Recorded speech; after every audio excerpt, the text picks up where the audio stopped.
Hi everyone, welcome to Excel Tools. My name is Vishal and in today's video I will show you how you can do a VLOOKUP in Google Sheet from another sheet. So let's get started with the video.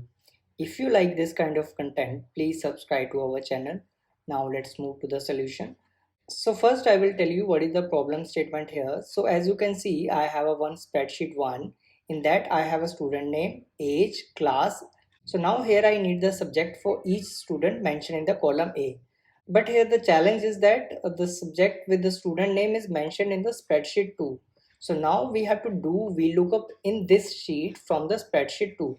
To do a VLOOKUP, what we need to do is we have to simply type here VLOOKUP. Then here the first argument is search key. For the search key, I will select the student name. Now here the second argument is range. So for the range, I will use another function because we have to import the data from the spreadsheet tool. For that, what we need to do is we have to simply type here import range. And then here the first argument is spreadsheet URL. We have to mention here the spreadsheet URL. First, we have to copy this URL and then paste it here. Now here the next argument is range string. For the range string, we need the data or we need to import the data from A1 to B13 in the sheet 1. Similarly, we have to mention in this formula. So first we have to mention here the tab name, which is sheet 1. Then we have to mention the range, which is A1 to B13, and then close the bracket.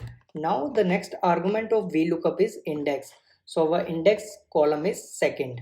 So we'll mention here it as 2, 0 and then close the bracket. And then we have to simply drag this formula here. So now you can see we have successfully performed the VLOOKUP from the another sheet in Google Sheet. So this is how you can do a VLOOKUP in Google Sheet. I hope you like this video. Please like, comment and subscribe to Excel Tools. Thank you so much for watching.